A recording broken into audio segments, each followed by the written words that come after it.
నమస్తే, welcome to meta news. ముందుగా ఈ వీడియోని లైక్ చేయండి, షేర్ చేయండి. మరిన్ని ఇంట్రెస్టింగ్ పొలిటికల్ అప్డేట్స్ కోసం మెటా న్యూస్ని సబ్స్క్రైబ్ చేయండి. ఇక మ్యాటర్లోకి వస్తే, వైసీపీ అనాలోచిత విధానాల కారణంగా ప్రజా రాజధాని అమరావతి నిర్మాణం ఆగిపోయింది. కూటమి సర్కార్ మళ్ళీ అధికారంలోకి రావడంతో నిలిచిపోయిన అమరావతి నిర్మాణాన్ని మళ్ళీ పరుగులు పెట్టించేందుకు ప్రత్యేక ప్రాధాన్యత ఇచ్చారు. రాజధానికి బడ్జెట్లో 3,445.33 కోట్లు కేటాయించింది.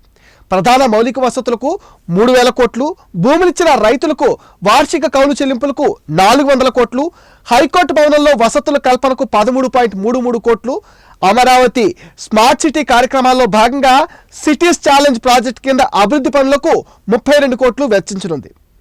అమరావతి రాజధాని నిర్మాణానికి త్వరలోనే మరో 16,000 కోట్ల రుణం రాబోతుంది. హడ్కో, జర్మనీకి చెందిన KfW డెవలప్మెంట్ బ్యాంకులు కన్సార్యంగా ఏర్పడి ఈ రుణం ఇవ్వనున్నాయి.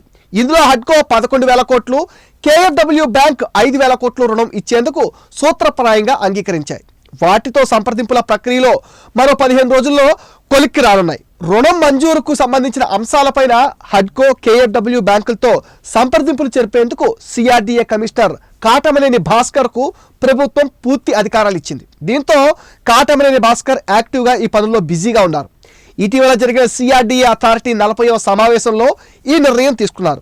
హడ్కో, KfW బ్యాంకులు ఇచ్చే రుణం రాష్ట్ర రుణ పరిమితిలోకి రాదంటున్నారు అధికారులు. ప్రపంచ బ్యాంకు, ADB ఇచ్చే రుణంలో 25% వచ్చే నెలాఖరులోగా CRDAకి అందనున్నాయి. హడ్కో, KfW బ్యాంకుల నుంచి నిధులు కూడా వస్తే రాజధాని పనులు పరుగులు పెడతాయంటున్నారు అధికారులు. రాజధానిలో ఐకానిక్ భవనాలుగా నిర్మించనున్న హైకోర్టు, శాసనసభతో పాటు సచివాలయం, విభాగాధిపతుల కార్యాలయ టవర్లకు డిజైన్ రూపకల్పన బాధ్యతను అంతర్జాతీయ స్థాయి ఆర్కిటెక్ట్ సంస్థ అయిన నార్మన్ పోస్టర్ సంస్థకే తిరిగి అప్పగించేందుకు CRDA అథారిటీ ఆమోదం తెలిపింది.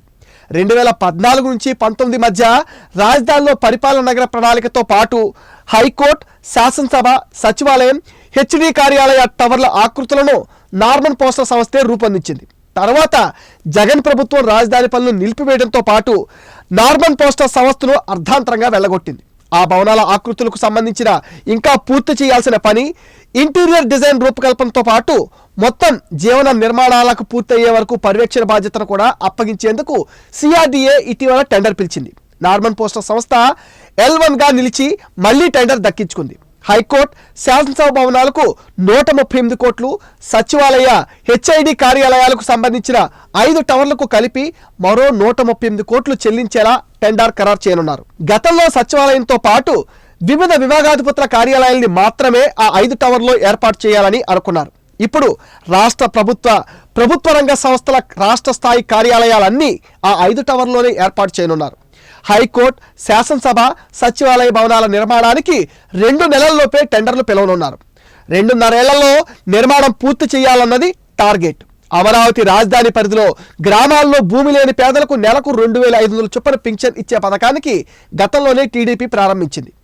దాన్ని ఏటా 10% చొప్పున పెంచుతూ వచ్చింది. ప్రస్తుతం అది 5,000 రూపాయలకు చేరింది.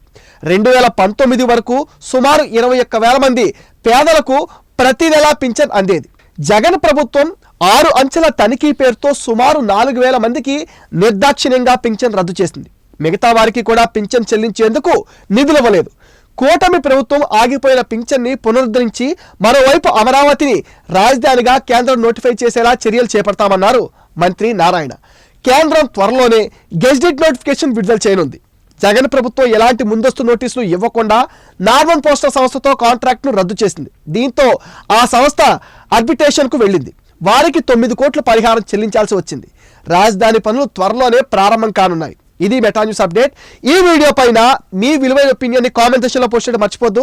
మీరు ఇచ్చే కామెంట్స్తో మరిన్ని ఇంట్రెస్టింగ్ వీడియోలు మీకు అందిస్తాం. ఫ్రెండ్స్, మీరు ఇచ్చిన సపోర్ట్తోనే ఈ రోజు మేము 100K రీచ్ అయ్యాం. మీ సపోర్ట్ని మరింత ఎక్స్టెండ్ చేస్తారని మనస్ఫూర్తిగా ఆశిస్తున్నాం. Please support meta news. Please subscribe meta news.